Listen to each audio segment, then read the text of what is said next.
भी अरसलान साहब वो जब तहकीकात शुरू हुई ना तो उन्होंने मान लिया, उन्होंने कहा जी ये तो मुझसे हुआ ही है। अच्छा जी हाँ हाँ।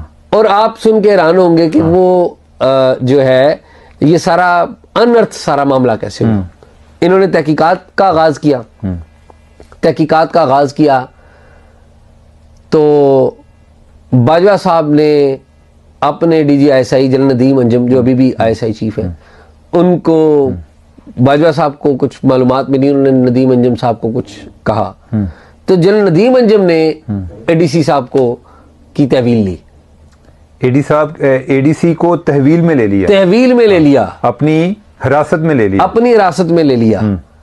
और चीमा साहब जो तहकीकात हुई ना तो उसमें आप सुनेंगे कि वो क्या हुई कि वहां पर वो जो ADC थे प्राइम मिनिस्टर के, उन्होंने इंकशाफ किया कि सर मैं तो अपने बॉस के हुक्म के ऊपर ये काम कर रहा था। अच्छा, और बॉस कौन है? हाँ, आर्मी चीफ नहीं, हाँ, बॉस थे जनरल फैज मीर। हाँ अच्छा।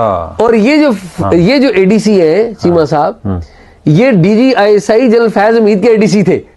राइट राइट, ये वही तो नहीं थे कि जो काबुल में जिनकी तस्वीर आई थी वो साथ थे, वो तो नहीं था कि बंदा? नहीं, मुझे नहीं पता कि तस्वीर वाले, मैंने बाय फेस नहीं जानता हूँ, लेकिन ये वो ADC थे जो प्राइम मिनिस्टर जो फैज हमीद साहब के साथ थे, DGI के तौर पर बड़े ट्रस्टेड आदमी थे ये।